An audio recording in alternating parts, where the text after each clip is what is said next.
the rest of the state outnumbers Detroit and Philadelphia. And if people work, they can win. But that remains to be seen. Adams says Wisconsin and Georgia are other swing states that are also culturally conservative. But there are swing states that are problematic. Nevada's a different story because of the all-mail auto voting there. That's a disaster location, Nevada. And Adams says it is also different in Virginia. Because of the presence of D.C.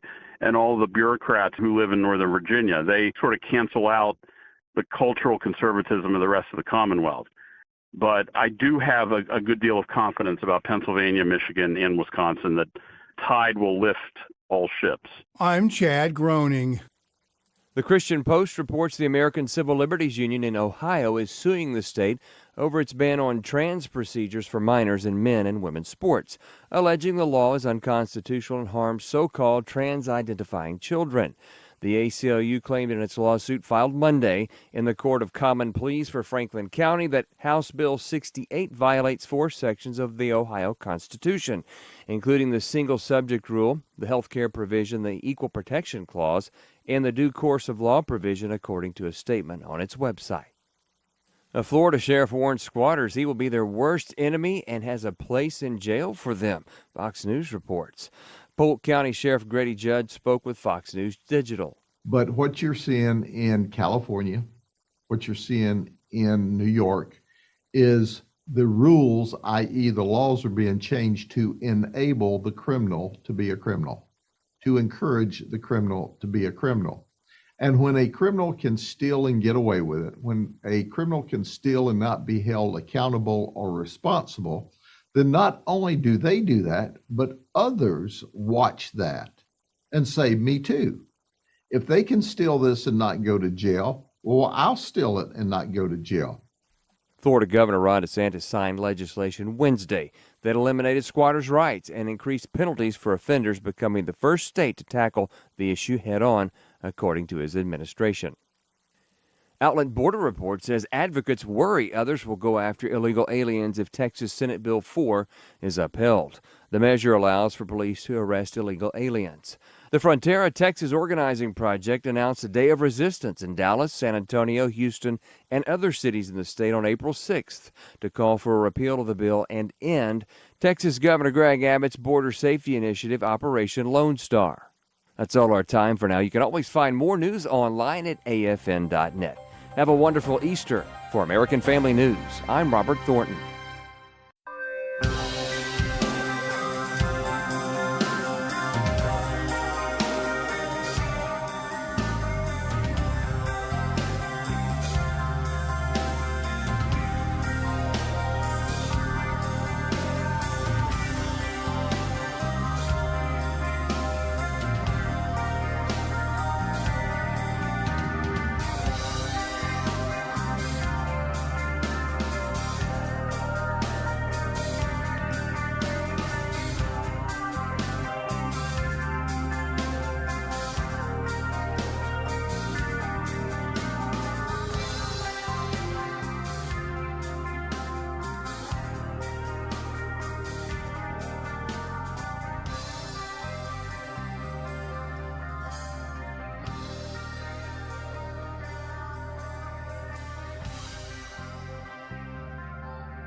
Genetic modification has just told me I've been muted.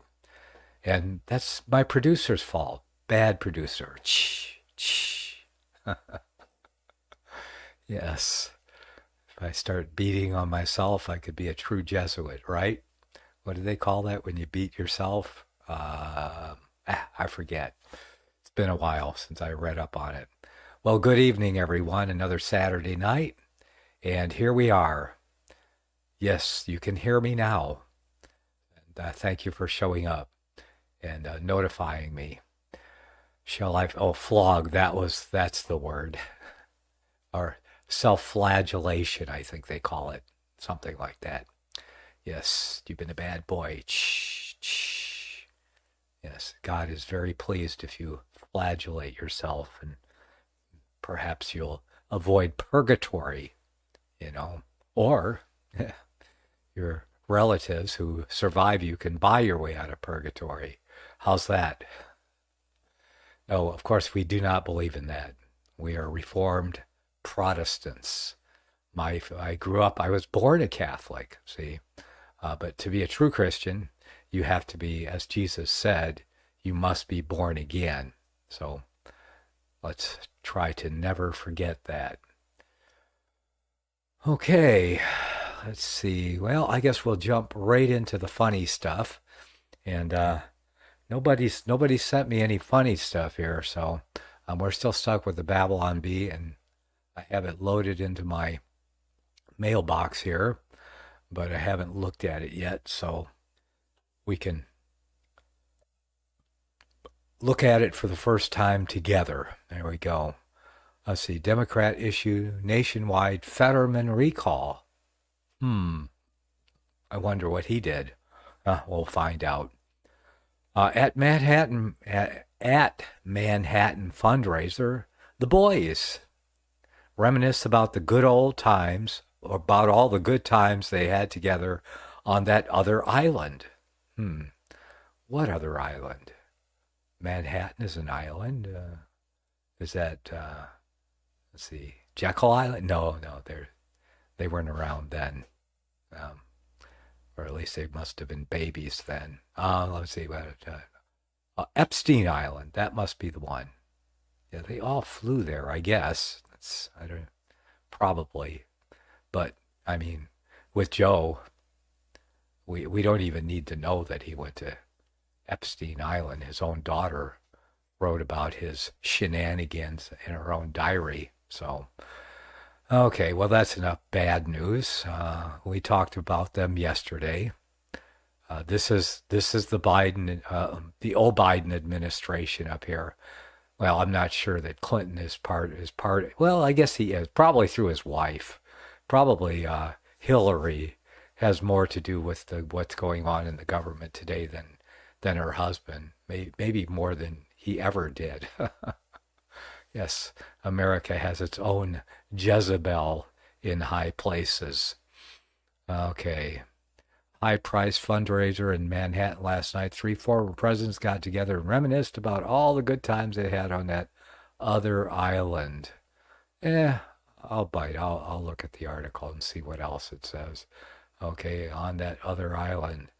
Presidents Obama, Biden, and Clinton were all present at the lavish event, and sources say they couldn't help but remember the last time they were all together having fun on an island owned by a mutual friend who is now mysteriously deceased. Oh, wow. What a great party, exclaimed Biden, according to witnesses. Is Ghislaine here? Where's Ghislaine? I've got a hankering for a massage. Where's Ghislaine? The president was quickly hushed by the 2 former presidents. Pipe down, Joe, whispered. Oh, we're in Manhattan. This is an entirely different place. Ghislaine is in jail. Oh, yeah, those were some good old times, said Clinton to his pals. What I wouldn't give to go back there and do some more rapping. Man, I miss all the rapping. Clinton was also shushed by a handful of aides who begged him to be discreet. Yeah, I remember the picture. They found a picture on Epstein Island of Clinton in a dress, posing. Yeah, I guess everyone saw that. Sources say the event hauled in over $25 million, which analysts say will be enough to pay for the silence of others who were present on the island. I don't think so. They don't have a body count for nothing, Have you ever heard of the Trump body count? Well, because there isn't one. But we've all heard of the other body counts, So we don't even say the name. We've all heard it before. And they're all, it is a body count. Yes, but some people get away with murder. Yeah. Okay, well, that's that story. Let's see, what else have we got here from the Babylon Bee? Let's see. Study finds link between happiness and not knowing what's going on with Steven Crowder. Have you ever listened to Steven Crowder? I think I listened to him for about 2 minutes once. That guy really talks fast. But now here's the secret, The secret is this. If you want me to talk like Steven Crowder, you have to listen to the rerun because I can't talk that fast live. But go to the little gear, settings there and set it at 1.5 speed. And then I'll be caught up with Steven Crowder, okay? And I do that all the time anyway because I like to shorten videos. So depending on who it is, I'll turn it way up fast because I can hear and a lot faster than people can talk. I could hear and absorb much faster than I can talk because I'm not really a fast talker. But this Steven Crowder guy, he's a fast talker, and I don't really, like I said, I only listened for 3 minutes, and I didn't think he had anything to contribute to my acquired knowledge that I haven't already heard before. So, yeah. But I guess he could pull, I don't know, people that are on the other side would think that he's extreme when he's really kind of in the middle. Yeah. Caught up in the two-party paradigm. Yeah, there you go.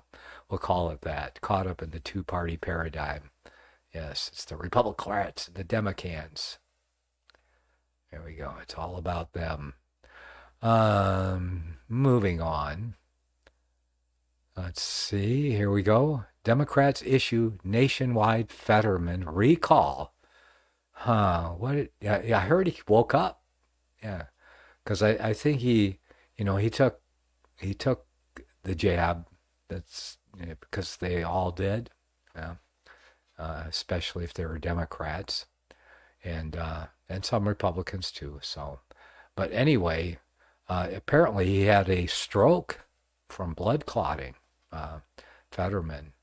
But they say now he's starting to recover fully, and surprise, he's becoming conservative. So Democrats issued nationwide Fetterman recall. So hey, he might have to become a Republican like some others. We'll see what it says. U.S. Despite holding narrow lead in Senate amid a hotly contested election year, Democrats have issued a nationwide Fetterman recall to address documented instances of malfunctions. His whole run for the seat against Dr. Oz, what a poor pick for Dr. Oz, was a malfunction. Yeah. It was something to watch, though, wasn't it? He was like Lurch, but it seems that he's waking up and recovering from his brain is rewiring itself. That happens to some people after they have strokes. That's a good thing too. But let's see. Democrats have issued a nationwide Fetterman recall to address documented instances of malfunctions from the Pennsylvania senator. Democratic leaders reportedly held high-level meetings to discuss potential solutions for the issue of John Fetterman failing to advocate for the party's prescribed positions and regularly acting counter to his manufacturer's programming, leading to a full recall being issued. We thought we had a reliable Democrat, but he's just not functioning correctly, said one Democrat official. Once a product starts to fail in its intended purpose, it can become dangerous. We need to get out ahead of this problem and issue a nationwide Fetterman recall to avoid things getting worse. Hopefully, we can round up all the Fetterman out in circulation and keep it from causing any more issues. Questions began to arise about Fetterman's safety and reliability shortly after he was elected, and only intensified following his health issues of subsequent deviation from Democratic Party positions.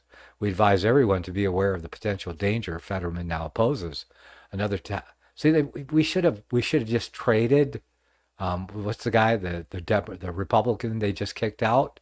They should have just traded him for Fetterman. Kind of like baseball and football teams trade players. Go, oh yeah, even trade. Because you want liars and cheaters, you just go to the Democrat Party. But if you want someone who's waking up and starting to act conservative and really concerned about things like the Constitution and the health of children in public schools and what they're learning, whether it's good for them or not, that would be a malfunctioning Democrat. Then they become Republicans like Tulsi Gabbard or something. Continuing here. So it's best to steer clear of him and make sure he gets returned to the manufacturer for maintenance. At publishing time, Democrats were prepared to issue a gag order to prevent Fetterman from causing any additional incidents that may pose a threat to the party's agenda until he could be reprogrammed. Yes, indeed. So that's what happens. Nationwide Fetterman recall. So he's starting to look normal too. So I think he is really recovering. I wonder, it's just amazing to me that this guy's suffering and they decide to run him when he's suffering from because I guess they need more people that they can push around and steer and tell them how to vote. And once you become not that, because if you're not insane like them or they can't push you around and tell you how to vote and what to stand for, they have no room for you in their party. Okay, let's see what else we got. Before the Wrath. Mind-blowing. The most important film about Jesus' return ever made, now streaming on Netflix. Before the Wrath. Oh, that's that. Yeah, because there's pre-wrath and pre-trib.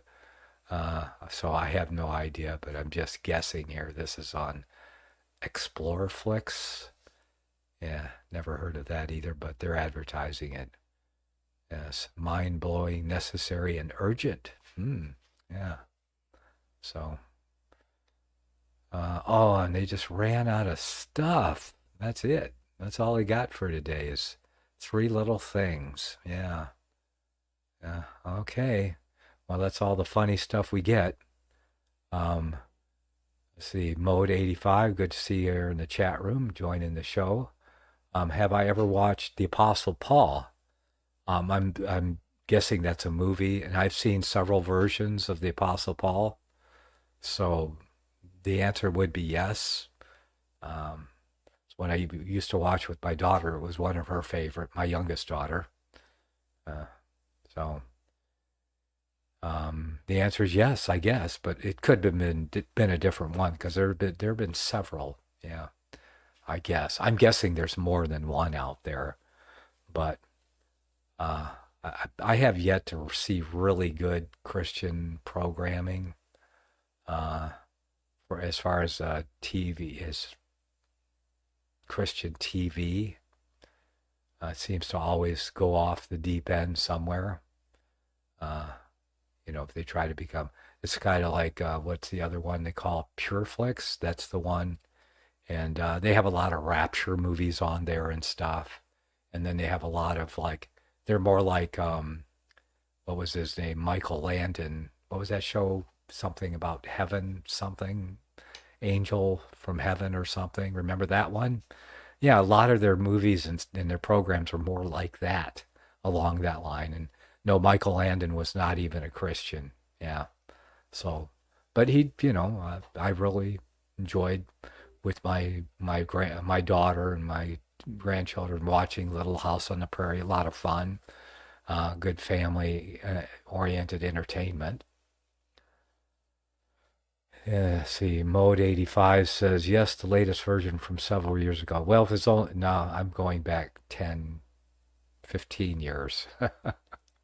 Because my youngest daughter I used to watch with is now 23 years old. Never believed in rapture, even when I was a wayward Catholic.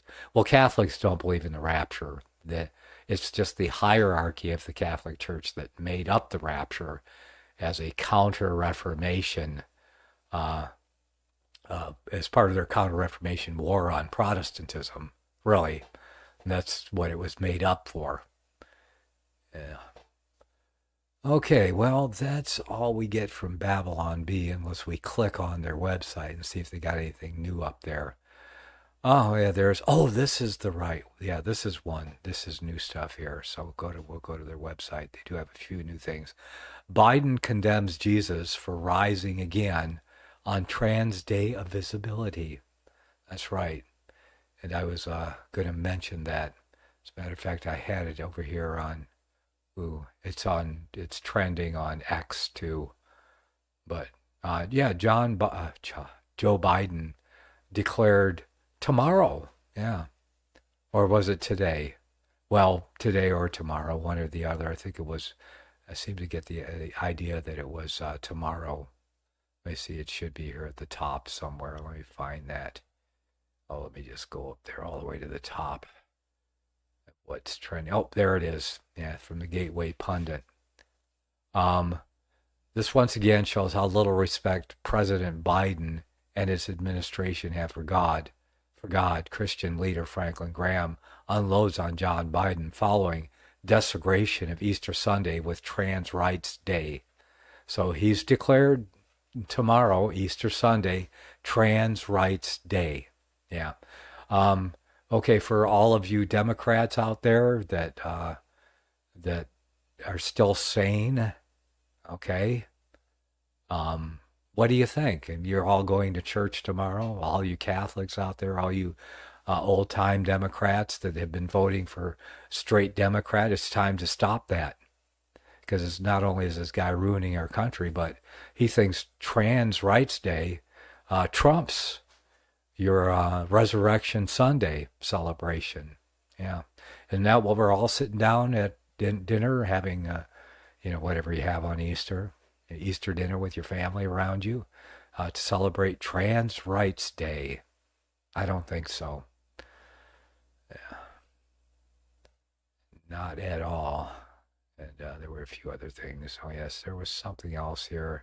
Devastating documentary, The Climate, the movie. Yeah, you might be interesting to check that out. This is a, from the it's a Great Britain production. And I did put it in a tab here. The Climate movie, The Real Truth. And I guess this is published, but you can watch the whole thing from Gateway Pundit. It's right there. Oh, it's on YouTube too. So Climate, the movie on YouTube.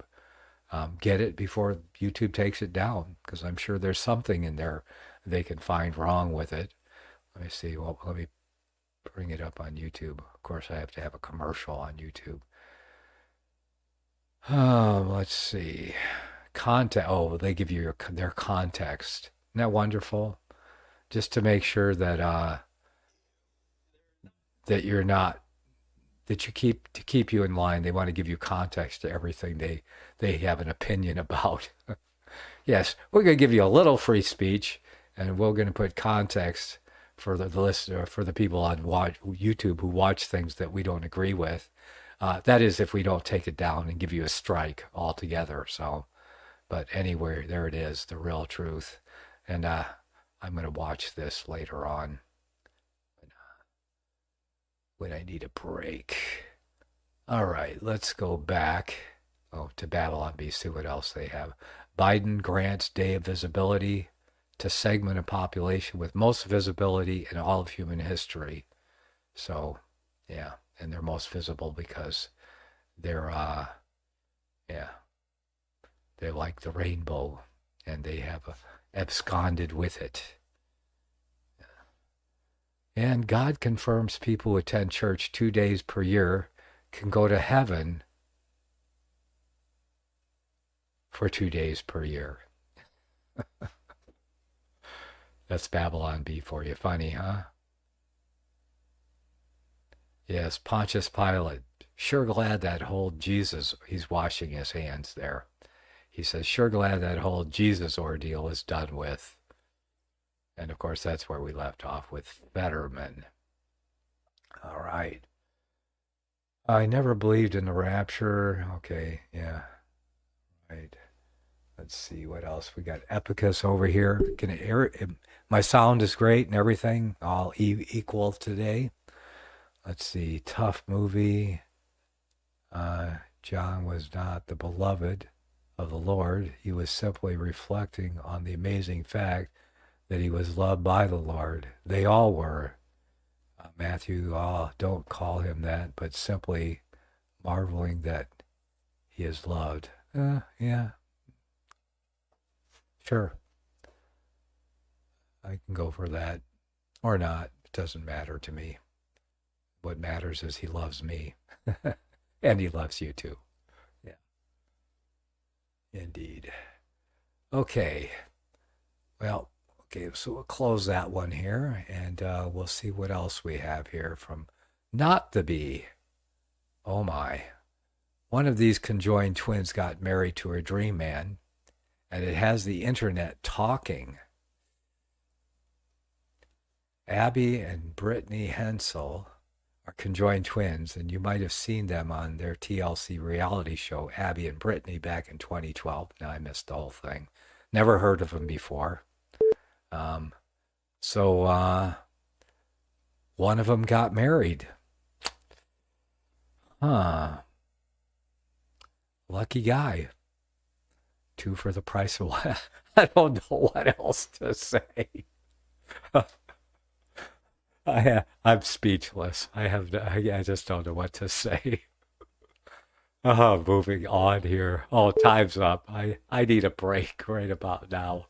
I'll be back in a few minutes. Don't go anywhere.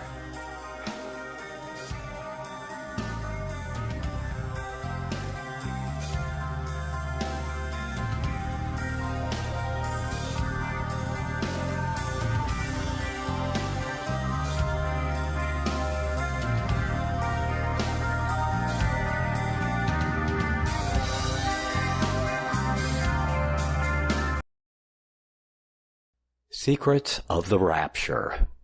Is there a 500-year-old conspiracy? A propaganda machine so pervasive and entrenched, yet so elusive that the entire world could be taken in by it, working in plain sight, but unseen by the world for what it truly is? If prophecy is God-given history in advance, why does the prophecy that has conquered the age also exclude nearly 2,000 years of history? What is it that they are afraid that the light of history will reveal? To understand our place in time and prophecy, we must look in history for an interpretation, that which stands the test of time, that which agrees with the Word of God, and history has proven to be true. When cunning fables and fearful speculations are removed from our sight, then we may clearly see what is truly expressed in Bible prophecy, both that which has been fulfilled and that which has yet to come. God's express word is the sword that must be wielded to remove the scales from the eyes and dispel the darkness of deceitful conjecture. Secrets of the Rapture was written to expose that which the spirit of the age has conjured out of the darkness to blind the eyes of the church in the world today. Secrets of the Rapture, Deconstructing Pre-Tribulation Dispensational Futurism by yours truly, Nicholas Arthur, is now available at lulu.com and Amazon. Secrets of the Rapture.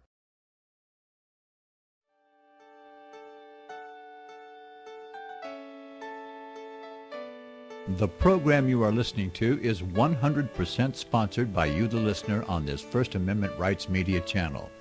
You will notice that there are few commercials on this radio network. There's a good reason for that. Corporate advertising dollars come with strings that limit program content.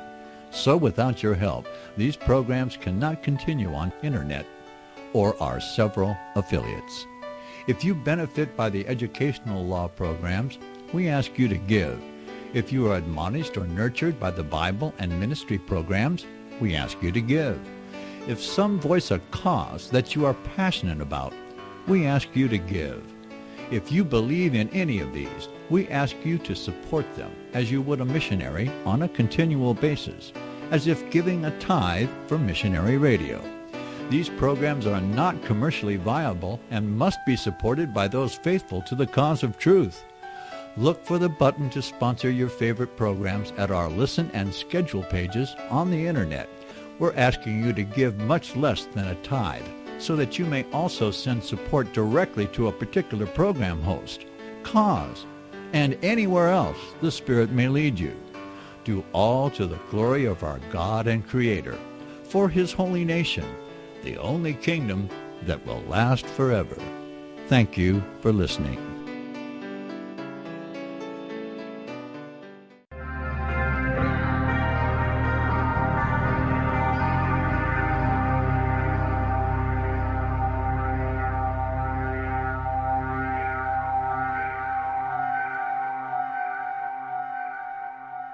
Okay, we are back, and let's see, I'm saying there are lots of strange things people cling to. Bible says Peter, being in spirit, decided to call for a replacement of Judas as 12th disciple. He used straws. He chose Paul, and Peter was wrong. Huh? Oh. Well, that's an opinion, yeah. Let's see. Oh, it just gets worse and worse. It's this is how bad the world is getting. Not satire. Two men dressed as women impregnate one of their own sisters to become their surrogate so they can have twins. Oops.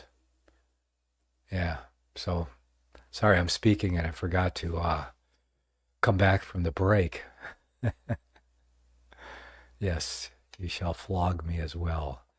So that's just horrific, the way the world is going. Another one, FBI.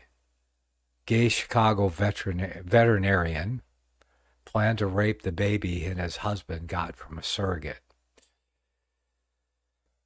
Yes, unspeakably horrific allegations out of Illinois. Okay, well, hopefully that's. The patience of Coleman Hughes as he breaks down his argument for racial color blindness on The View is outstanding. It says we could all learn from him. Little unwoke, non-critical race theory from a black man or colored man, whatever, on The View. So you think it'll just bounce off him. This is the only time I'll ever ask you to watch a full segment of View, so it must be good, they say. Okay. The White House has released 11 proclamations today for holidays happenings this weekend and next month. There's one they forgot. Cesar Chavez Day and Happy Transgender Day of Visibility. Yeah, we already heard about that. And this video of an Australian Karen yelling at a boater from her kayak and then falling into some instant karma is all I needed today. So, but I can't stop. Okay. I guess you want to watch a Karen fall off her kayak. This video, it says. Now we got to look for the video. Where is the video? I hate it when they do this. Yeah. Go, there's a video, and then you go look for it. Is that it? Or is it? Oh, there it is. No. That's a real advertise. Oh, there it is. Finally showed up. And I guess this is on X. So, let's see what happened here. Hello guys, just letting you know that this sucker was doing 24 knots up the creek. Was it 24? Where's your radar? Where's my radar? Yeah. It's 4 knots. Come on, up the you creek, said I was brother. doing 24. How many 4 knots knots up was the creek. And how many knots was I You're doing? AFT 455N.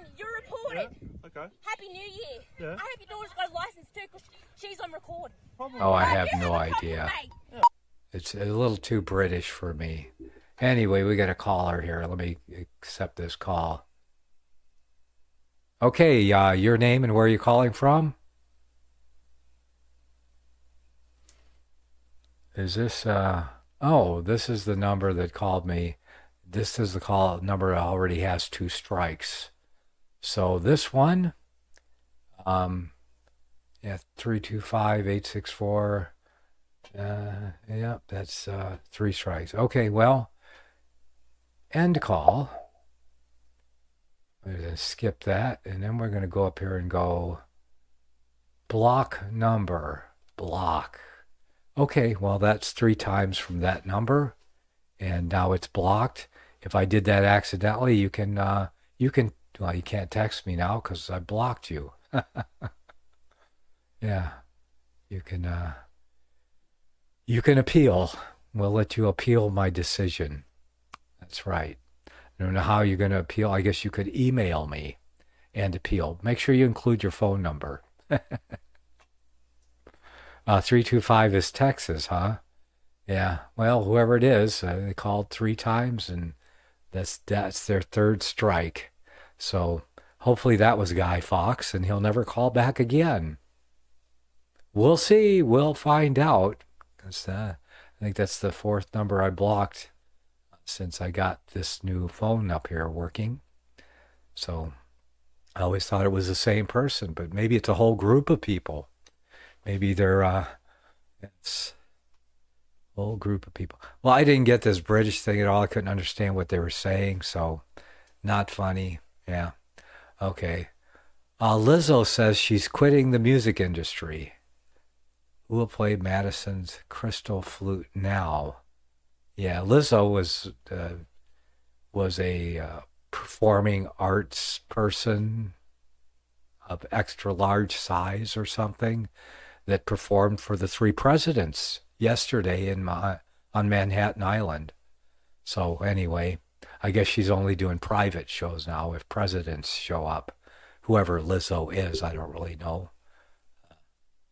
But I do remember her name from, the thing that happened at Manhattan Island. She was part of the entertainment, I guess.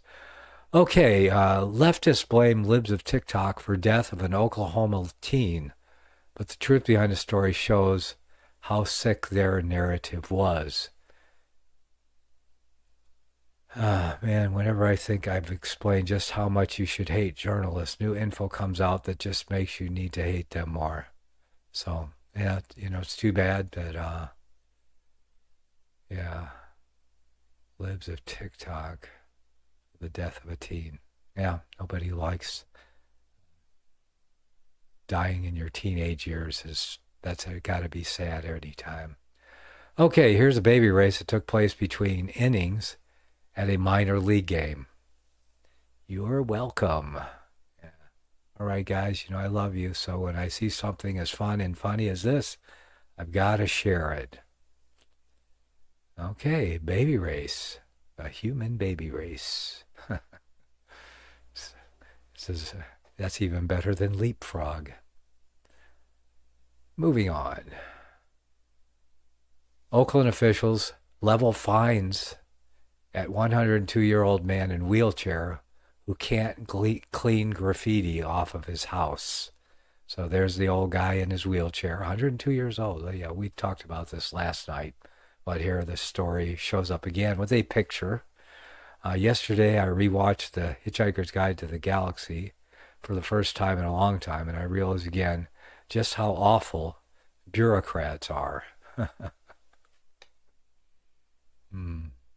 Yes. Anyway, so this poor guy's been cleaning the graffiti off of his wall there, or his fence, or whatever that is. And he's 92. He's having a hard time, so they're going to fine him for it. Level fines that 102-year-old man, instead of sending someone out there to clean it up. But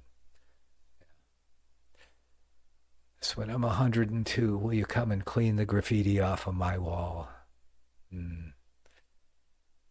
Okay. That's all we get from not the bee. All right, let's see. Anybody talking over here in these chat rooms? So we could have a debate over whether they drew straws to replace Judas, the apostles for Israel, okay, that they replaced after Judas killed himself. Matthias was chosen. Yeah, he got the straw. Was he a bona fide apostle or not? I guess that's what you're saying, Epicus, over there. You say he chose Paul. Well, Paul was chosen as an apostle to the Gentiles. So he described himself as the apostle to the Gentiles. And he was a Hebrew, but I don't think he replaced Judas. Yeah. I think it's a separate deal. So, nothing in the Bible says that there was any competition or that it was wrong for them to do what they did, because they had people there that were serving in the church, local church, and they chose Matthias as Anyway. Okay, well, we got another caller here. Let's go ahead and take this call, see if it's real. Your name and where you're calling from. You're on the air. Okay, let me check my list here. I got a list here somewhere. Where'd that list go? I got a list of phone numbers. Let's see. This one is 573. It begins with 573. No, that one's not on my list yet, but whoever it is not talking. And so anyway. Okay. Let's see. How long has it been here? It's been 34 seconds. All right. So we're going to end that call. And we're going to and I'm going to text them a message. And it says, strike one. They call me, I text them back, strike one. And then when they get strike two, and then they call in one more time, 573 is Missouri. There you go. Oh. Okay, someone knows all the codes there. The other one was Texas. All right. So, strike one for that number. We'll see. Is this really fun? I mean, is this really fun for someone to do? Or a group of people to just call in and not say anything? We got him to answer. Of course, the phone is ringing, so they say, but you can't hear it because it's really giving me a visual notification over there on that screen. So, but it's, whatever, if that's, I guess it's, I don't know what to say. I hope that you're edified and you're learning something about what it means to be a true Christian and live a life that's pleasing to God. You're listening to Reformed Protestant radio. So if that bothers you, come on, open up your mouth, or I will forever hold your peace. At least I will attempt to. And if it's worth it for you to go out and get new numbers every day, whatever, dude, or dudette, or whoever you are, whatever.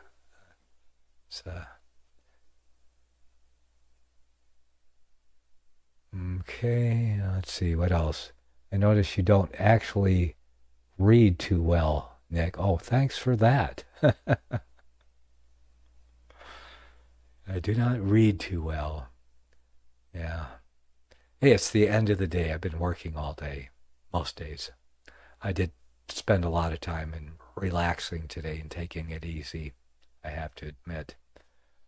Just didn't feel like doing a whole lot today.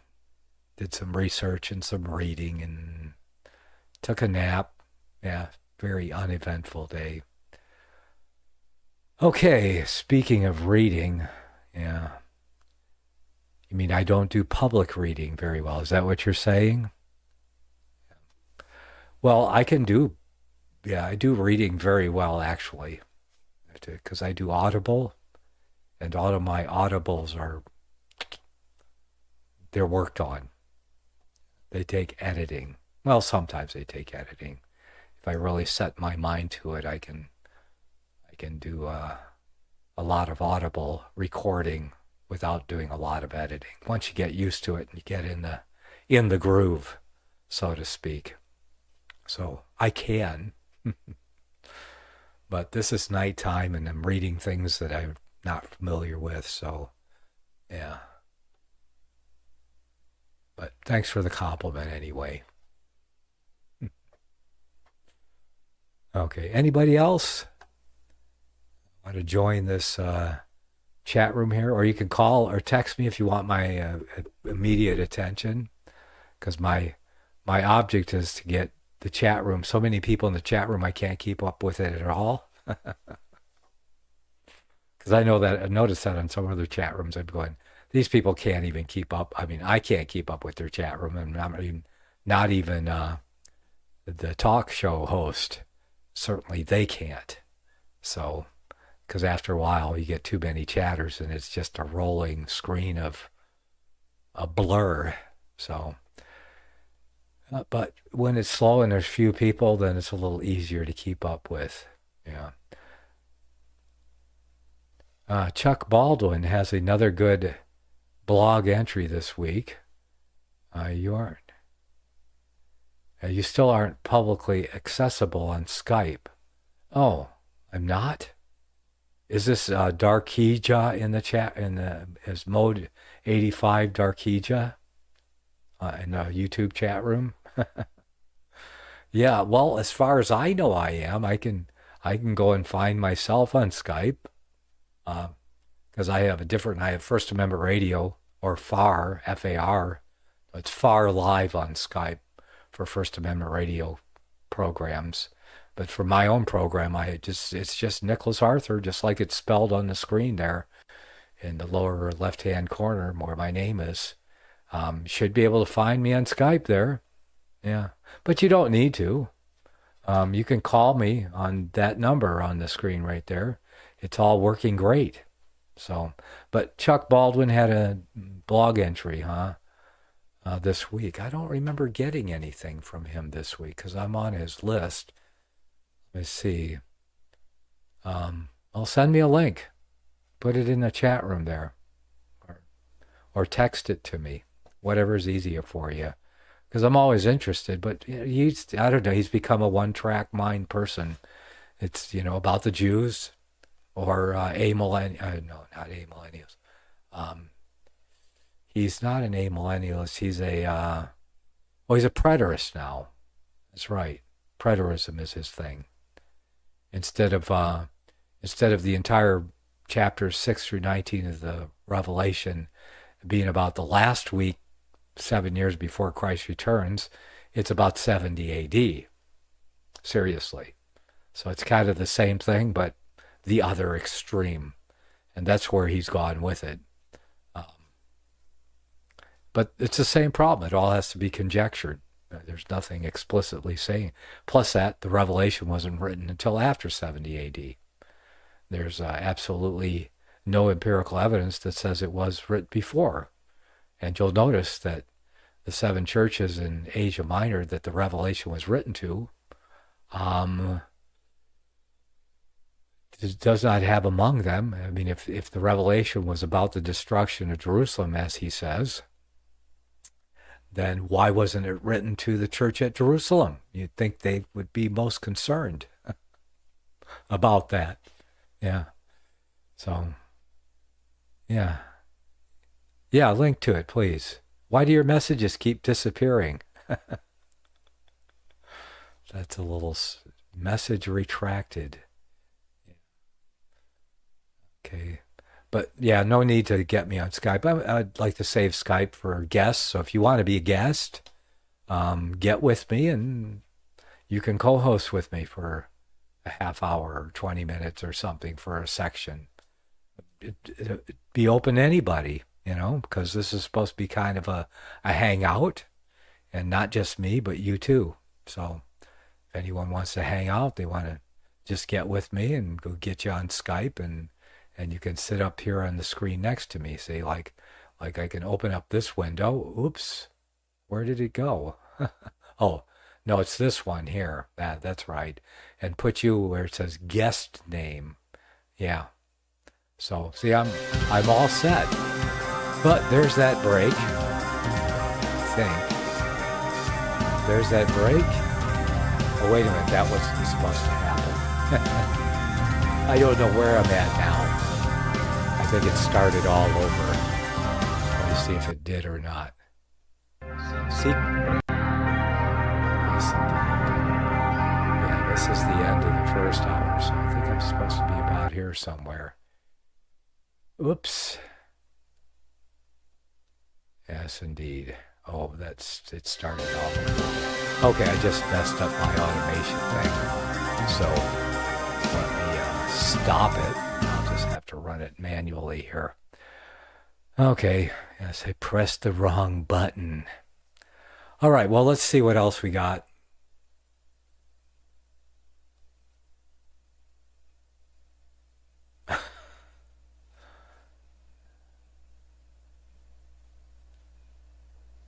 Yeah, okay. That's the way that works. All right, well, we have some articles here. I did have this from Sovereign Man, and he says, "Rejoice, America. The federal government is finally going to step in and fix the biggest problem of our time." Naturally, I'm not talking about the border or inflation or national debt or America's waning geopolitical power or the looming insolvency of Social Security or rising crime or the broken education system or the country's vast social divisions. No, those problems are nothing compared to the horrendous crisis that has swept the nation. But fortunately, our saviors in government are going to do something about it. I'm talking about, of course, about the iPhone crisis. Yes, I'm sure it was on the tip of your tongue. Last week, the Justice Department announced the decision to charge Apple with antitrust violations, saying it has illegally monopolized the smartphone market. Now, all kidding aside, there are so many things that are utterly stupid about this case, it's hard to even know where to begin.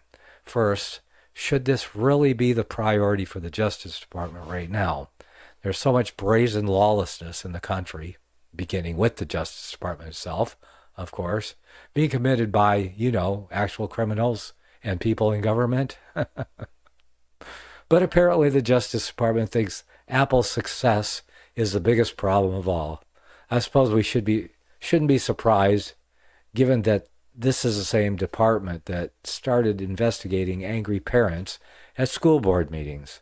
Naturally, if Americans don't like Apple products, people could simply stop using them. But the government thinks everyone is just a stupid peasant incapable of making such decisions.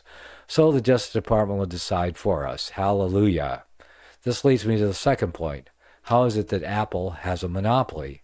Have these people never heard of a little company called Google and its Android mobile operating system? Of course, people have a choice. It's really, really hard not to laugh out loud when you realize the Justice Department's legal complaint against Apple. They start by dredging up the ghost of Steve Jobs,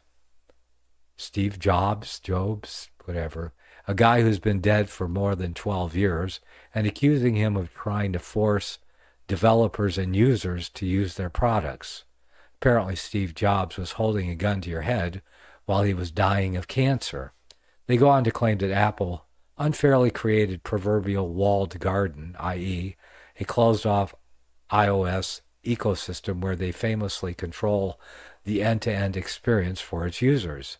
Apple's approach is not unique. Plenty of companies create proprietary systems that lock their users in. NVIDIA has software called CUDA, which similarly chains users and developers. Video game consoles, Xbox, PlayStation, Nintendo, all have different standards. So the same game cannot be played on multiple systems, and each aggressively recruits game studios to develop content exclusively for their consoles. Streaming services like Netflix and Amazon Prime develop content that can only be accessed exclusively through their platforms. Printer manufacturers, the list goes on and on. Companies routinely create incentives to keep customers using their products and disincentives to prevent customers from going over to the competition. But apparently the most senior officials at the Justice Department don't realize that this is completely normal business practice, one that Apple happens to have mastered. Another hilarious point is how the Justice Department aims to prove its case. Apple's iMessage platform isn't designed to communicate with Android devices. And Justice cites 2022 exchange between Apple CEO and Tim Cook and a reporter in which the reporter said, "It's tough, not to make it personal, but I can't send my mom certain videos because of the lack of iMessage and Android integration." Tim Cook quipped back, "Buy your mom an iPhone." This is seriously considered evidence in the Justice Department's case against Apple. Their logic is so flimsy that it literally hinges on a joke made by CEO 2 years ago. Cook said, "Buy your mom an iPhone, therefore Apple has an illegal monopoly." Totally bizarre. Another absurd point is that these inspired idiots cannot even apply their own logic evenly. I wrote recently about how the Biden administration is currently intervening in the steel industry in a way that will actually create a monopoly. The president personally intervened to stop Japan-based Nippon Steel from buying the company U.S. Steel. On top of its acquisition bid, which would have rewarded shareholders handsomely, Nippon promised to invest $1.4 billion into American factories. But the U.S. government rejected the deal as if it were their business to begin with, and instead insisted that U.S. Steel should be sold off for parts to competitor Cleveland-Cliffs.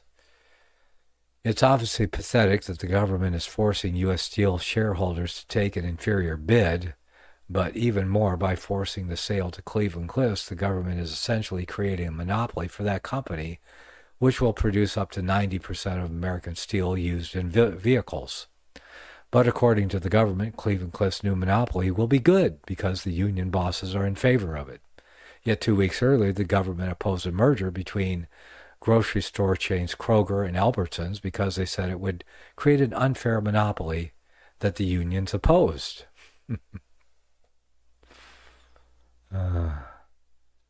Yes, indeed. The lesson here is pretty obvious. If the union bosses like your deal, then it's not an unfair monopoly. If the union bosses oppose it, then the government will sue the crap out of you. Apparently, Apple's biggest mistake was not groveling to union bosses. The irony is that even if Apple does have a monopoly, it only got that way by attracting customers. I'm personally not an Apple guy, neither am I. I use Linux on my computer. I would like to, but I can't seem to get it to work right. Linux, that is. And a unique mobile operating system called Graphene OS. And I just had to buy a new stupid phone, because my stupid phone, every time it rings, it shuts itself off, restarts, or just shuts itself off. Can't answer the phone that way. So I'm thinking, what operating system can I use? So I'm going to try this Graphene OS on my new phone. See, but Apple's share of smartphone sales in the U.S. is 60%. The market has spoken. It approves of the company and its products. What's the government's approval rating?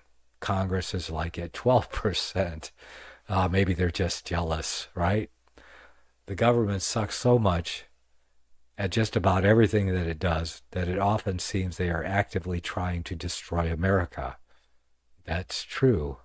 See, Mode 85 in the chat room says that Graphene OS is great, so you're using that? Good. The only Nicholas Arthur that appears in the directory is a lad from Denmark? Really? Wow, you must have your privacy settings set to strict. Okay, well, I'll have to do. Oh, for graphing, you have to get a Google Pixel. I'm trying to avoid Google. Seriously. Yeah.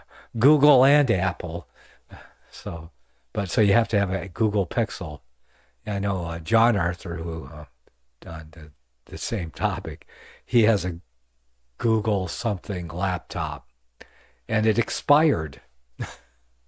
so his laptop is expired.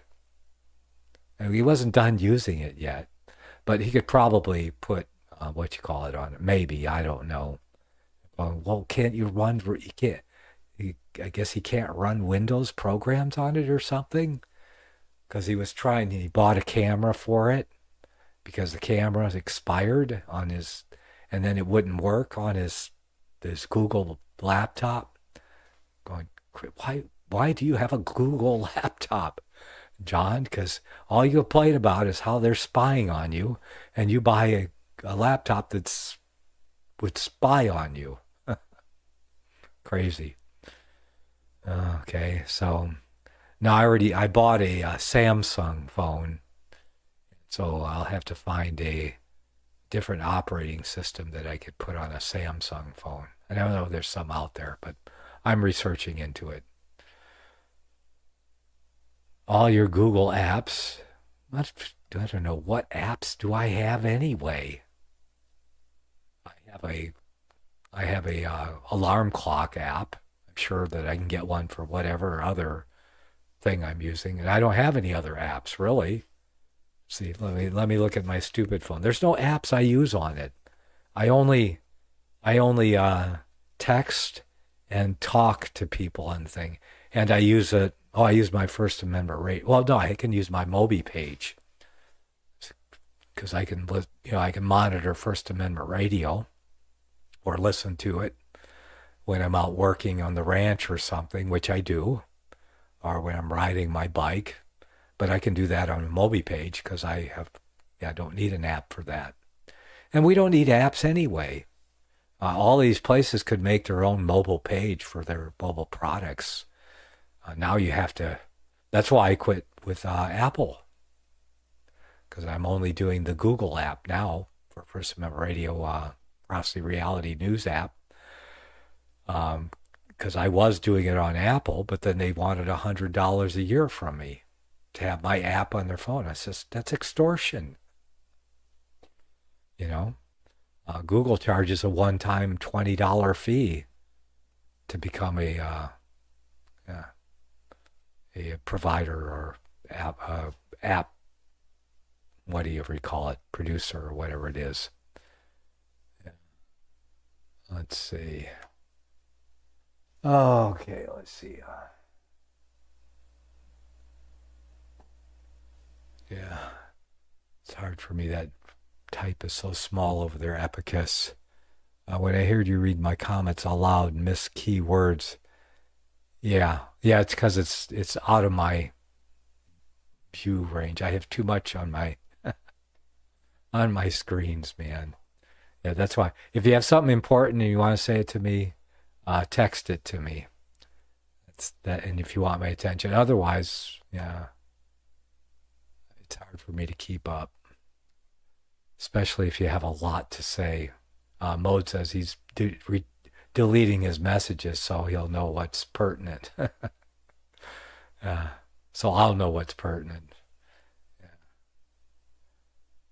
Okay, well, let's see what else we got. So anyway, that's what the Justice Department's doing with wasting precious few resources. Besides, that's what they're doing besides going after Trump and J6 Trump supporters, right? And harassing parents at school board meetings. There you go. So we can get rid of that. Let's see what else we got here.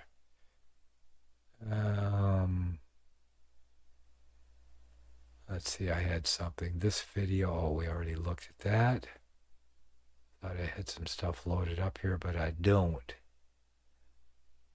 All right, well, let's try this one now. This is 573. No, that's not on my list, so we'll give it a try. Your name and where you're calling from?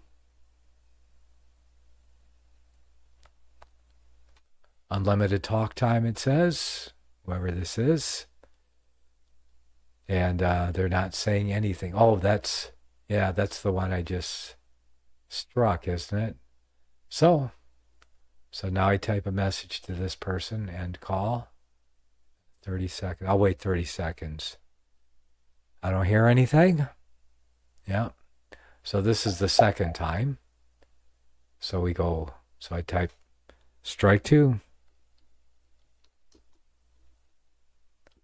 Strike two, send. Okay, strike two. You're going to be out. It's like baseball. 3 strikes, you're out. Yeah, developer. That was the word I was looking for. Thanks for that. Otherwise, okay. So nobody else has anything to say. So let's move on. We've got some articles here from Lou Rockwell. And let's see, self-ownership and the right to self-defense. That's a discussion, yes. And the first thing, if you have firearms, how many firearms owners do we have here in these chat rooms? Anybody out there? Okay, well, you have to think about these things, because I do have firearms, and there would be circumstances under which I might use deadly force against someone. And I suggest that everyone that has firearms should go do firearms training. Let's see. Yes, indeed.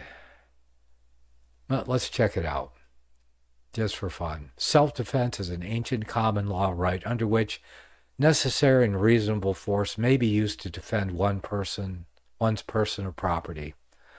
Sir Edward Coke expressed it in 1604. The house of every one is to him as his castle and fortress, as well for defense against injury and violence. If thieves come into a man's house to rob him or murder, and the owner or his servants kill any of the thieves in defense of himself and his house, it is no felony, and he should lose nothing. The meaning of reasonable force has always been heavily context dependent, considering the facts of the case, including the intentions of the parties. If a trial were to become necessary in the scenario described by Coke, the court would have to establish that the intruders were indeed thieves, intent on robbery or murder, or at any rate that the homeowner reasonably believed this to be the case. The use of force to defend oneself from an attack inherently carries the risk of causing the attacker's death, making it necessary to ascertain that this was not merely a homicide masquerading as self-defense. Otherwise, anyone could shoot another and argue that he thought it was an intruder, as happened in the Oscar Pistorius case. If the attacker shoots first, it is clearly not unreasonable to shoot back. Difficult cases arise where the attacker is unarmed or armed only with the natural weapon of his own fists. The old common law rule, as reported by the Michigan Law Review in 1904, was that it was not necessary that the assault should have been made with a deadly weapon, but that an assault with the fists alone, if there was apparent purpose and ability to inflict death or serious bodily injury, was sufficient to justify the killing in self-defense. A mere battery by the fist alone will not justify an homicide, even where there is a great disparity of physical power, without a plain manifestation of felonious intent. Anyway, the article goes on and on. But I live in California, in the southern Sierra foothills, in a more conservative part of California, where if California was divided up into 3 or 6 states, I would be in one of the conservative or blue states. So, yeah. And I wish California was split up. And California is, what, the sixth largest economy in the world, or was at one time, and it's still huge. I think it has more electoral votes than any other state in the union. Yeah.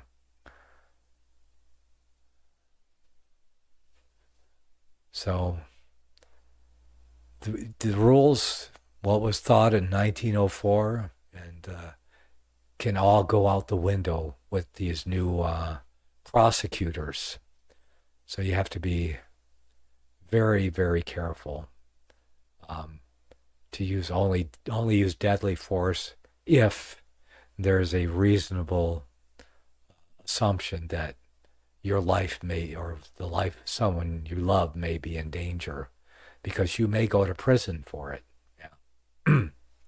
So, because a lot of people are going, or they try to put them in prison for self-defense. You just have to have the wrong jury.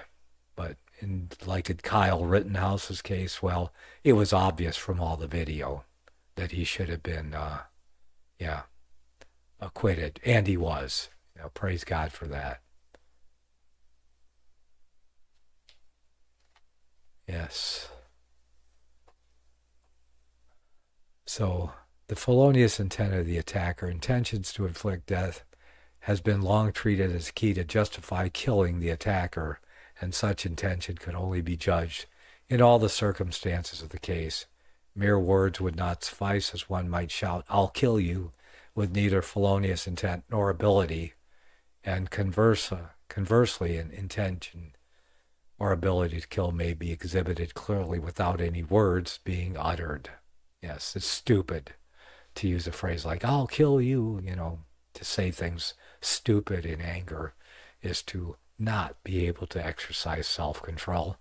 And if you remember, one of the fruits of the Spirit is self-control. So we should be very careful about the words that come out of our mouth at all times, because under extreme circumstances, when you might blurt out something, you have to be practiced in speech to exercise control even at that time. It matters what you allow to come out of your mouth at all times, so that when you're under extreme circumstances, you can still maintain self-control. And it's just another reason why, if you're going to have firearms,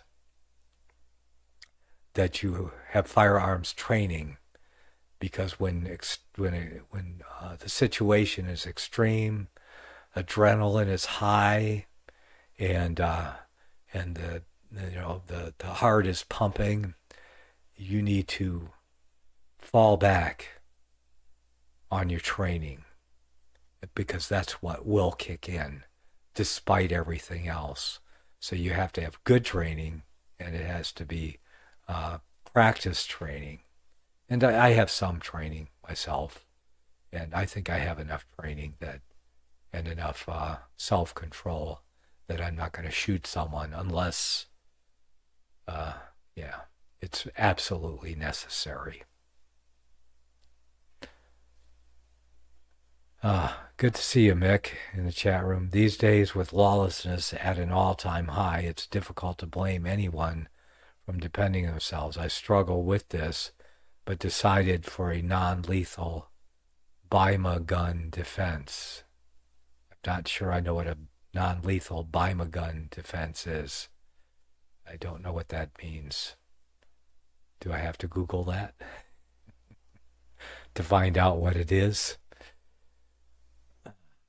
Okay, so there's that. Good article. I read the whole thing earlier today. It was quite lengthy because I'm interested, but it pretty much was everything I already know and have well established in my own mind and thoughts, and incorporated with my training, the little training I have. Oh, burner gun. Ah, yes. Yeah, well, a backhoe's handy too, just in case. There's that old saying, a good friend will help you move, but a real friend will help you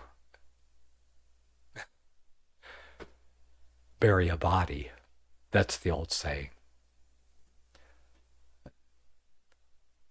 Things can become lawless enough where the police, because if the economy crashes, police aren't being paid, and there's no law to call on, yeah, you may have to take law, or you may have to get with your neighbors and set up a neighborhood militia or patrol or neighborhood watch and guard system for your area. I know I could get with I know all my neighbors shoot.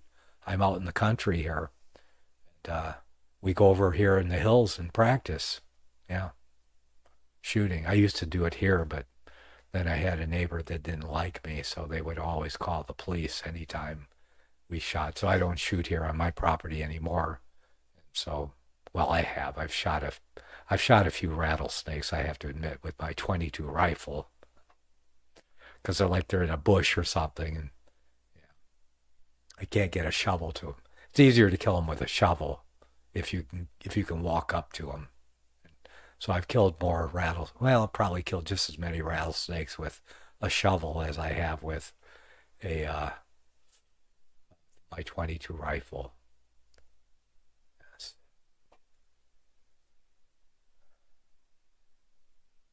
So anyway, great article there at LouRockwell.com. Definitely should take advantage of that. That's, yeah. Let's see what else we got from Lou Rockwell. Self-ownership, the rights to self-defense. Because if you own nothing else, you at least have ownership of yourself. There you go. Preventing a nuclear war. Okay, how about the Nicole Shanahan announcement and RFK's route to the White House? I did read that article. And from this guy's spin on it, David Stockman's spin, and I have a high regard for articles written by David Stockman.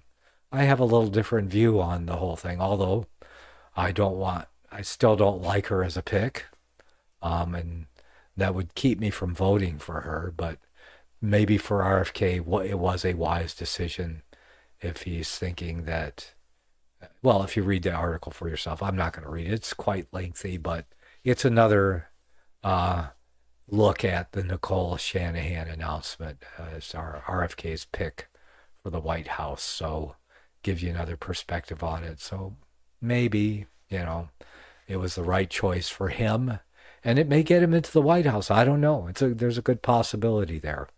We'll see. It's still all up in the air as far as I'm concerned. And I think the real race is between RFK and Trump. I don't think Joe Biden is even in the running. Seriously. I think they'll really have to cheat to get Joe Biden in. So we'll see. Unless they knock him off and Kamala becomes president. Between Kamala and Shanahan,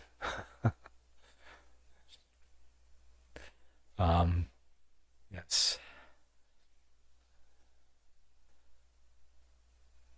Okay, the most astounding feature, I'm not going to do that. Got raw milk. Yes, I am a proponent of raw milk. I have goats. They get milked occasionally, and that's the only, I never drink milk otherwise. Yeah, I do eat a lot of butter though, but no raw milk. I mean, no pasteurized store-bought milk. Yes, why would I when I have goats? And goat milk is great. Okay, so I have goats. I even have goats in a tree.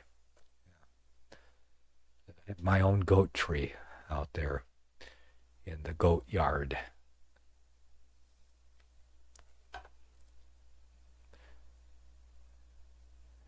Let's see. Mick says 22 rifle was my first gun. I had a 22 pistol was my first gun when I was growing up in Detroit. It's kept it under the seat of my automobile. See, I had a Camaro then. Oh no, that wasn't. It was a Mustang when I had that. But I lost it. I don't know where it went. Okay, I like Kerrygold butter from the market when I can buy it from the Amish. Oh, is that Kerrygold butter? Is that Amish butter? You got to try goat milk with coffee. Oh, I drink my coffee black. Sorry. Yes. But I guess if you have to put milk in your coffee, it's better if it's goat's milk. All right, how to prepare for a financial crisis, security for the next economic collapse. Get gold and silver, or if you have it, keep it, because it looks like the collapse is unavoidable and it's coming. Yeah, and we're closer to it than we ever have been. Kerrygold is Irish butter. It's quite good. Thank you for that. Okay. Still waiting for more people to pile into the chat room, but I guess they're not coming. All right, Saturday nights are always like this, right? Yes. So let's see. Christ calls for conversion of, not collaboration with, the Marxist and Masonic enemies of his church. Amen. Sometimes it's fun just reading the headlines. Political Instability Task Force, a CIA coup for regime change.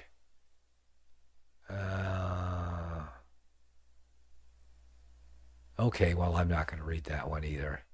And we have another try here. Okay, do I get to... I think I've seen this number before, so I'm going to accept it. Your name and where you're calling from? You're on the air? Oh no, this is strike 3 for this number. Okay, because I just gave you strike 2. Got me again. Okay, I can't remember these numbers, but I can see my text that I sent, 2 texts for them. So we'll end this call. Just give it a few more seconds. What do you guys think? Someone needs a life, man. I'm telling you. Yeah, need a life. So we go over here, and I'm going to do this. Block number. That was your last call there, buddy. We are blocking you. So I blocked 2 numbers today. 1325 and a 573. Both blocked. Got 2 strikes, and the final, you're out. I feel powerful like Google. Your strikes. Yes, I think it's, yeah, thanks for that. I think it's great too. I'm having fun. Makes me feel powerful. So keep up the good work. Oh, let's see. It's not the problem that the Dems cheat. It's that the people let them. Yeah. Let's see, how do you stop them from cheating? They have the power. They have the police. The only thing we can do is get our guns and go to town and tar and feather them and hang them high. Yeah. So we're almost done. You know, the show is almost over. We have until 2055. It's been a good run for America, but you know, I think we need to fight till the end, and we need to resist until the end, and we need to continue doing everything we can for the next 30 years until Christ comes, but we're never going back. But when Christ comes, then we're going to have the King, Jesus, ruling from the Mideast, because he's landing on the Mount of Olives, and we'll all be landing with him, you know, if we are his. So, you know, we have that to look forward to. Until then, we are to occupy, we are to resist evil and protest and resist evil wherever it may be, and reprove it, Yes, we need to keep doing all those things that God has commanded us to do and continue walking in the light as he is in the light and staying on that repentance road, yeah, and never leaving the narrow path or quickly repenting if we find ourselves a little astray, because the longer you walk it, the easier it becomes, and the more difficult it is to go astray. You're not so easily pulled astray. That's right. The protest is not over. Amen. And it's like I say on the webpage there, and it will not be over until Christ returns and the beast and the false prophet are cast into the lake of fire forever. Yes. Then the protest will be over. No need for protest when Christ is ruling and reigning, and we're ruling and reigning with him for all of the millennium. Of course, Satan is going to be let out of his prison at the end. For God's purpose, he's going to be let out. Happy says, you're the only one saying 2055.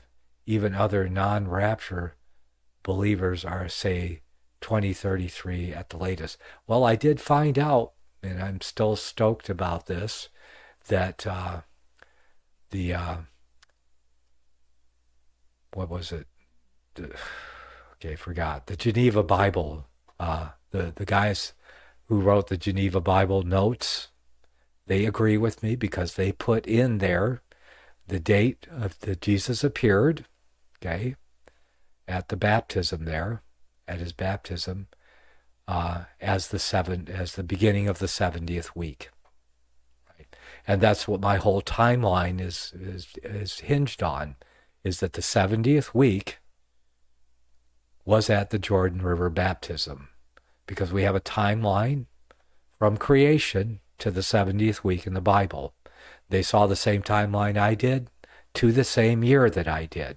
So that is amazing to me. They're the first ones I found. That there are others that got closer, that are in a few years.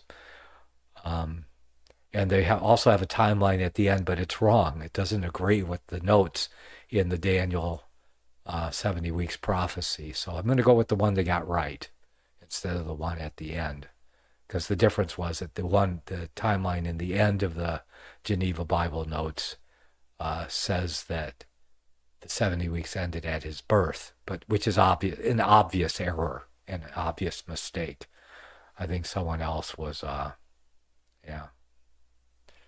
Let's see. I think Nicholas will be happy to change his mind when we are in the air much sooner, Lord willing. Well, I agree with you. Like I said, I was hoping that my friend WW was right, and it would be 2025, 30 years earlier, because he was going by the birth date being the 70th week, the beginning of the 70th week, where I was going 30 years later, and that's why he had 2025, and I have 2055, because there's that 30-year difference there. So actually, the Geneva notes from the Daniel 70 weeks prophecy agree with me. So I'm still looking. Please straighten me out. I've got the post on my website. You go to my website here. Let's see, go to my homepage at my website, and there it is in the upper right-hand corner. What year is it? Go through it. Show me where I'm wrong, and I will correct it, because I want to agree with you that it's sooner. I really do. Yeah. I mean, it would have been, if it was up to me, whoever's going, well, I want it to be sooner, but what I'm looking for is the truth. What does the Bible say, and where does the evidence lead me? And that's why I came up with 2055, which is, like I said, I have to be 102. So I have now I have to live to 102. Yeah.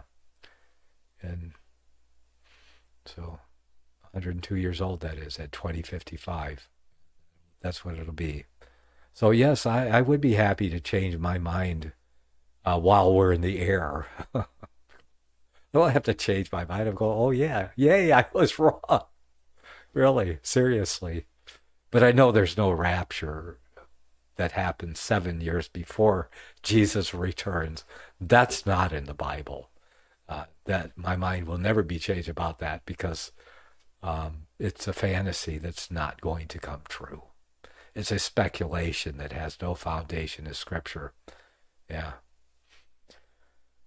Not possible to know the date of Christ's baptism. Well, we do know what year it was. 2055 is way off. World too far gone already. Won't last until 2055. Not. Have you read history, dude? It's going to be as it was in the days of Noah. It was pretty bad. The earth was literally filled with violence, it says. Now we're starting to see that just starting to come in America. And there are other places that are filled with violence. Go to Israel now. You know, if our land was filled with violence, like Israel has been filled with violence, and do you think that, that people would be criticizing America if it was doing the same thing to invaders or to certain sect in our country that like lived in a Gaza Strip in America? No, they wouldn't. It would be war. It would be war. That's what it is. It's filled with violence. See, the wheelchair-bound man from Oklahoma was 102. Hopefully you don't have any gangs graffiti on the side of your house at that time. Well, I'm out in the country. I don't have any walls. I do have fences, to keep critters in and hopefully ill intent people out. Well, the promise to cut the time short, that was first century. I'm sorry, because that was the persecution was being cut short for the elect's sake, because the elect had to live to carry the gospel to the nations. For a second coming, we don't have to live. I mean, we could be killed for our faith too. That's a great possibility, that we see a lot of people are dying for their faith. And it could happen even here in America, though maybe less likely, but not totally unlikely that you could die for your faith even here. So there's no need for the elect's sake, for the time to be cut short, because we're all going to be resurrected when he comes back. So there's no need for it. Yes, we could be counted worthy to lay down our lives. We don't need to save our lives.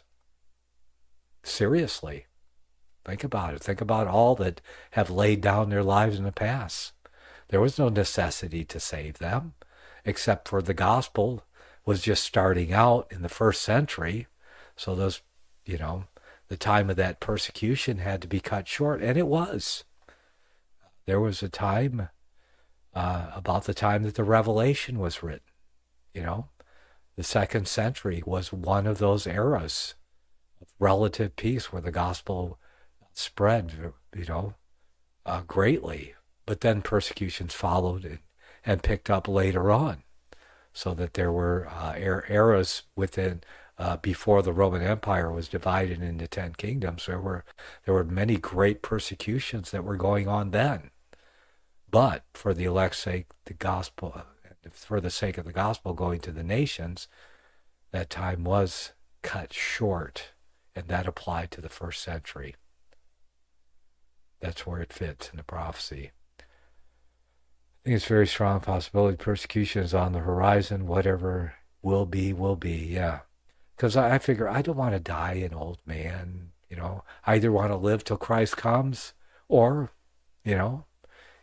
if martyrdom is coming for God's people, then okay, I read the Fox's Book of Martyrs. I know what, I watched, I could see in my mind's eye, what was being played out there. I read about who was the first martyr, Stephen, in the Book of Acts. He wasn't feeling any pain at the end there. He might have felt some pain at the beginning. And I've lived with pain. I've had chronic pain. I've had excruciating pain where I passed out more than once in my life.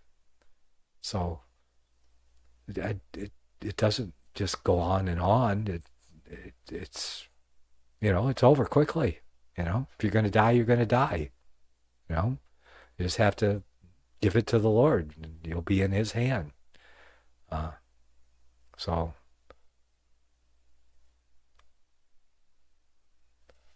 let's see. Have I heard of a 19th century American author and lecturer named John Lord? No, I haven't. If you got a link, go ahead and text it to me or put it in the chat room. And put it in the chat room. It'll stay there because these chats replay. Yeah. Persecution is terrible on the rise. I never prayed for so many awful situations we see daily and persecution of beliefs. Yeah. So that may be in our future anyway, even in America. I mean, I hope that's why we have to resist. But then, my understanding of America in the Revelation as the earth beast, of the two-horned earth beast in Revelation chapter 13, it doesn't say that America is destroyed or that it ever falls. It says there are two horns of power. There's a division in America between good and evil. One of the horns is lamb-like, and the other... See, I'm a literalist now, okay? Because I believe lamb-like literally means lamb-like, and then there's one that's dragon-speaking. And that division is so obvious in America today that you can't not see it, Seriously. You can see this, like these two horns are equal. It doesn't say that one is higher than the other. It just says lamb. It says earth beast with two horns, like a lamb and dragon speaking. So that, I believe, those are the descriptions of the divisions of power. And they exist on that beast, the same height. One doesn't conquer the other. And I don't see the destruction of the earth beast. Okay? The other beast, with the 10-horn beast, is going to be cast into the lake of fire, meaning it's going to be destroyed forever. The false prophet system is going to the lake of fire when Christ returns. But I don't think America is. It's going to be on the other side of the planet from Christ if he's ruling from Jerusalem. But, so America may survive. Yeah. We'll see. Okay. Happy says, Nick just conveniently ignores the comments which he can't refute. See my fig tree comment above. I'm sorry, I can't keep up with them all, okay? Let's see, the fig tree generation. Okay? A chapter and verse, please. I don't know anything about a fig tree generation. It's very possibly persecution is an horizon. Whatever will be, will be. Fig tree and all the trees. The UN is the start date of the final generation, 80 years. So therefore, 1950. Okay, well, I don't know where you get that from, but I do believe that the UN is in the Bible. I believe the UN is the image of the beast because it's created by the second beast, which is America, okay, in honor of the first beast. So it's an image, the image, it's an image that's created by the second beast, and it's an image of the Roman Empire, basically. But it is through which I believe the image of the beast is the image through which the Antichrist vicariously rules the world. And I think that was clearly demonstrated in 2020, that image is gaining more and more power. While we speak, it's gaining more power through this WHO pandemic treaty. That's all UN stuff, you do know. Yeah. Your name and where you're calling from? You're on the air? Oh, you got to be kidding. Another one? Let me see. Is this one on my list? 512? No, not on my list. Oh, it's amazing, yes. How people keep calling in and just, yeah.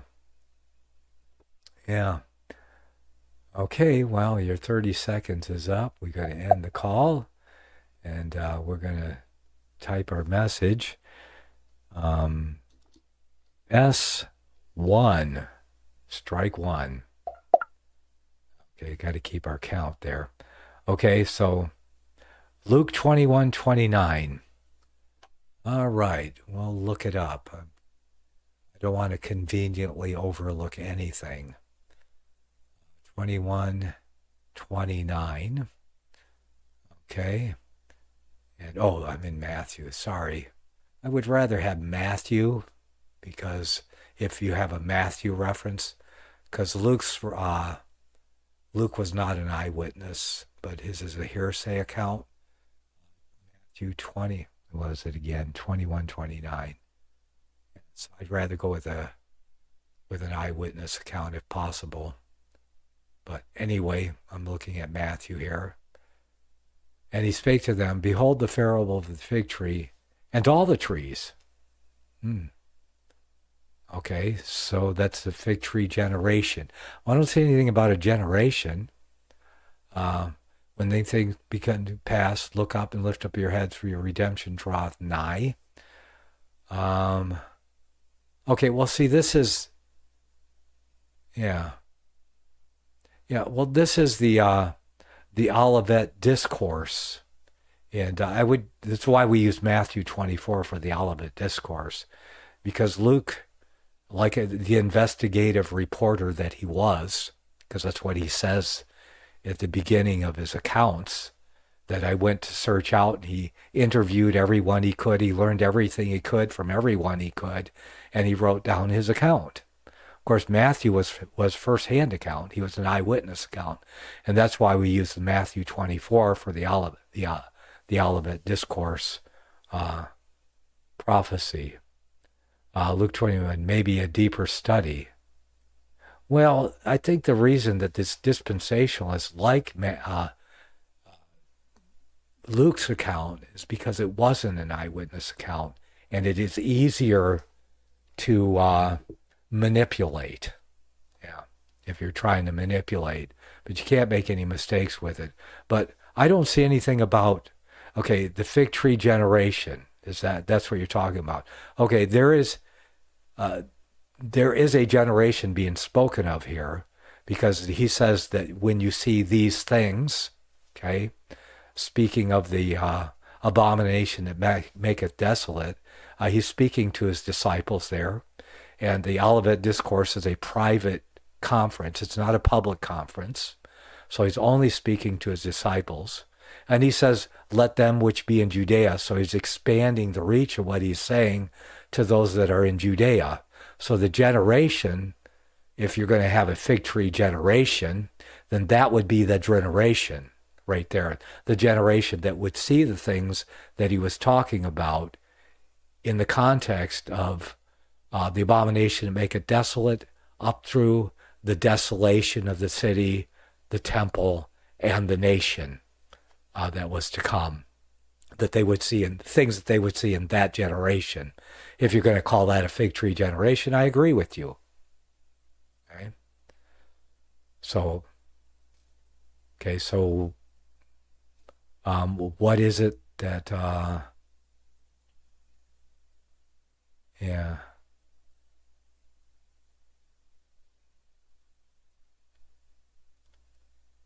So anyway, that's what I can say about that. I have written an article. If you really want to challenge me on what I say and what I believe, I have an article at my website, and it's right there. You see it in the where is it, over there in the corner? It says Matthew 24 explained. So the entire Olivet Discourse, entire Matthew 24 chapter is there, and you can read that for yourself. It's one of the most visited posts on my website, and on my Prophecy Reality channel. I believe it's one of the most viewed videos. My 2014 version of it. But but the version on my website is even updated and better than that one. So, yeah, check it out for me. And you can subscribe to my blog too, and that way you'll get, anytime I post something, like when I do this broadcast, I do a new post, and you'll get an email notification that I'm going on the air or whatever. So make sure you get over there and follow. But yeah, if you want to say something about that, or if you want to read it and you want to challenge me on the air, I'd gladly, you can come on with Skype if you want to show your face, or just call in on the text line and we can discuss it, intelligently. And you can challenge me and I'll try to answer your challenges, or you can try to change my mind and see if you can, because whatever the word says, that's what I'm looking for. So that's how I got where I am, by being willing to have everything I believe challenged.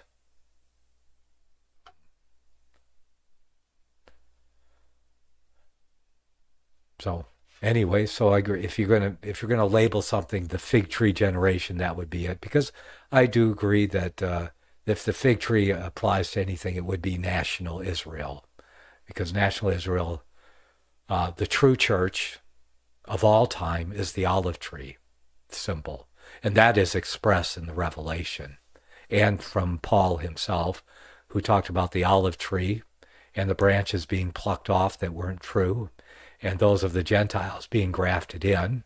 And I think he even talked about some of the branches being grafted back in, that were plucked off, like the Jews being grafted back into the olive tree, which is the true Israel, the true church of God, that would include Adam and Eve and everyone whoever will be grafted in from every era of time. Yeah, that's the true church, represented by the olive tree in chapter 11 of the Revelation, where it speaks of the two witnesses, and it says the two witnesses are the two candlesticks, which Jesus says represents the church, and the two olive trees, which Paul says represents the true church, because those that are not true are cut off or broken off, and those that are true are grafted in. So very clear. You can't get around that. That's literal, because the Revelation says that these are symbols, and this is literally what they mean. Okay. So, anything else? Let's see if we got anything else there.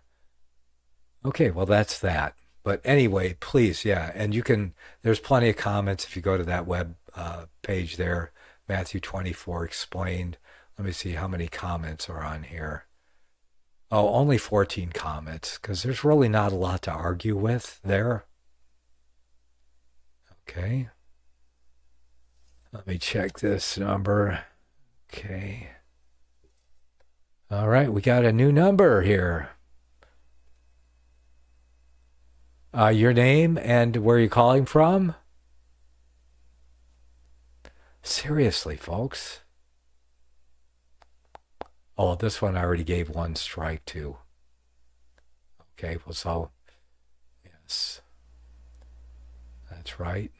So we give it another one. Let's see. Now, gone. You're out of there. Okay, so we go strike two. Okay, one more time and I'll block you. So give people a chance. That's crazy. Does anyone else have these problems? Genetic modification says incredible. Yeah. Yes, indeed. I turned off the ringer, but I got a notification. So that was rather annoying, hearing it on the reruns. How can they keep doing this? You must be saying something good.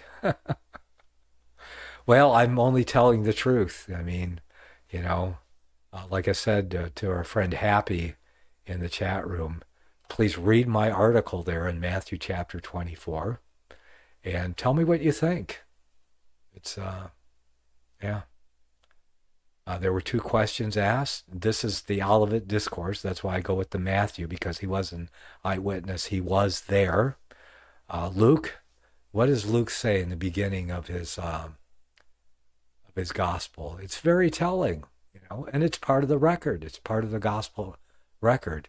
Forasmuch as many have taken in hand to set forth in order a declaration of those things which are most surely believed among us, even as they delivered them unto us, which from the beginning were eyewitnesses, saying, I'm not an eyewitness, but they've told us these things, and ministers of the word, it seemed good to me also, having had perfect understanding of all things from the very first, to write unto thee in order, most excellent Theophilus, okay, that thou mightest know the certainty of those things wherein thou hast been instructed. So he says, I'm going to write he's doing an investigative reporting. He's interviewing all the witnesses. And we know this, he's doing this because in the book of Acts, he continues, because it's kind of like a series. It's a 2-part series between the Gospel of Luke and the book of Acts, same author. And he's continuing the same mode of writing and inspecting like the early church now. And finally, you find out in the book of Acts, he finally catches up with the story and he becomes part of it. It's great. That's why I always tell people when you first get a Bible and you're going to read it, read Luke and then Acts first.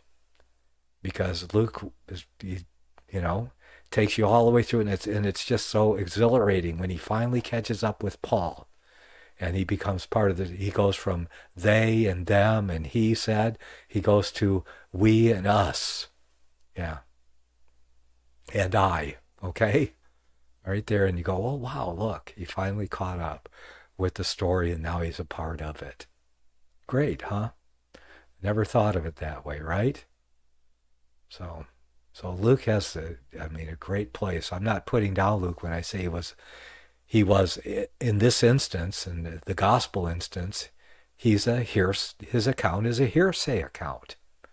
It's what he heard other people say. He was like the investigative reporter. He went out and he talked to all the eyewitnesses and he wrote it all down, and he made a record for his friend Theophilus, whom he addresses in the beginning.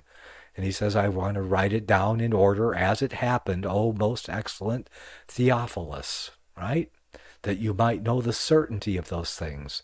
Everything you heard, I'm going to put it in order and write an account of the gospel. And then finally, he's still writing about the early church, and he finally catches up with Paul and becomes part of the story.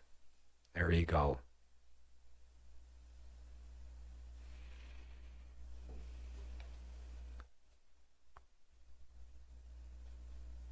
Okay, we are running out of time. Yeah, I messed up my automation, so we haven't had any breaks or commercials here for the last few hour and a half or so. Yeah. Okay, coming up on the end of the hour, I have to end it myself. Comments, questions? Let's see. Should I do 2 strikes and you're out?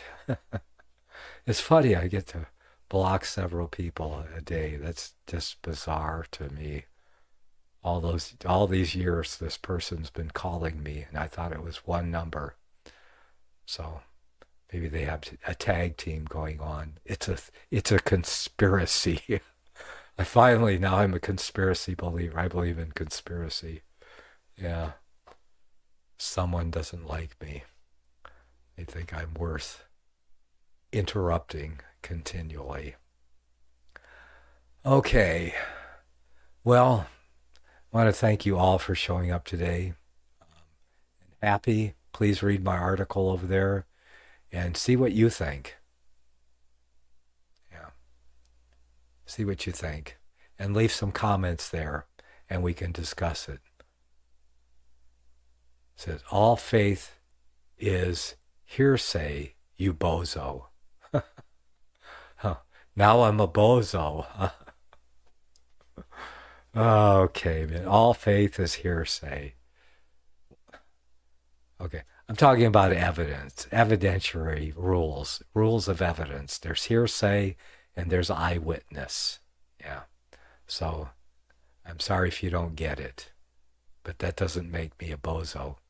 Of course, it's a conspiracy against mankind, conspiracy reality. Yes, I'm only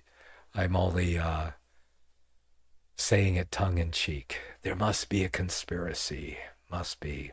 But anyway, Happy, please read my article and see what you think, man. Yeah, see what you think. And leave some comments there. Please, I love to be challenged, man. Seriously. I run away from no challenge whatsoever. So when you accuse me in the chat room, you think too low of me, man. You think I was ignoring you because I didn't want to deal with it or something, which you didn't really say anything that, I need to refute about, Of course, you may not agree with me, but like I said, challenging and going back and forth, that's what free speech is all about. And that's how we learn. It's made me much sharper because iron sharpens iron, as the scripture says. So we are a work in progress. I am continually. God's still working on me. And if he wants to work on me another 30 years until he comes, I'm happy. I'm all for it. We can only do this mortal thing once. And so if there's there must be some value in it, right? So if some value can be gained by me living till 102 and serving God with all my heart and all my mind and everything I am, then so be it. If persecution comes and they start martyring people and I get taken, I'll lay down my arms when it's time, yeah. Because, it's stupid to go up against overwhelming force with arms, unless you're just trying to commit suicide by police, like some people, I believe, have done.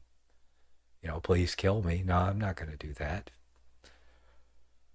Because if I can be a witness, even to those because a lot of people were changed, that martyred others, that participated in the death of others. Well, Paul would be the first witness that has happened, but we can read through Christian history and Fox's Book of Martyrs and other accounts we have where men who participated in the persecution of one, even to the death of others, were changed by that experience and became witnesses for Christ themselves, and then eventually were martyred themselves. It's been repeated throughout history. I don't know how much history you've read, but I've read a lot. Just try reading, the history of Protestantism. James A. Wiley, I believe, History of Protestantism. I've read the whole thing. I even republished it. So, and Mick says it's time to go. Oh, it is time to go. Okay. May the Almighty bless you all. American Family News, I'm Robert Thornton. It's Good Friday as Christians turn their attention to Christ's death, burial, and resurrection. As believers are apt to greet each other this weekend with He is risen. As believers are apt to greet each other this weekend with He is risen. Cardinal Timothy Dolan appeared on Fox News and talked about America's need for God. See, we're looking for love in all the wrong places, like that old country western song went. We got to get back to the very first of the 10 Commandments. I am the Lord thy God. Do not have strange gods before me, okay? Why do we say, oh, I wonder why the world's in such a mess? I wonder why things seem upside down. I wonder why everything seems off. Well, because we've forgotten about God. Most of the time, guess where we find him? When we're looking in the mirror in the morning. So we turn ourselves into God, and when that happens, it's over. He went on to say we can't do it by ourselves and that we aren't in charge. God is. Slain NYPD officer Jonathan Diller's wake was yesterday in New York. White House Press Secretary Karine Jean-Pierre said that the president spoke with the New York City Mayor Eric Adams, but she said she didn't have any private communications to share when asked if Biden had spoken to the family of the officer who was killed. Former President Donald Trump attended the wake and spoke with Fox's Brian Kilmeade. And I wanted to be there, and I came in from Florida. And what a family, the Diller family. And they lost a hero, really. I mean, just a hero. They're devastated. The family is devastated. The police force is devastated. The whole country feels this way. And it's happening more and more. And it's really a lack of respect for law and order. And we have to have law and order back in our country. And we're going to. He talked about President Biden's absence. I think that politically he can't support the police. I think he's also making a mistake. But I think politically his base won't let him support the police. Diller was fatally shot during a traffic stop on Monday. Police said the 31-year-old was shot below his bulletproof vest while approaching an illegally parked car in Queens. It's another reason to check your bill statement. That is especially the case for people with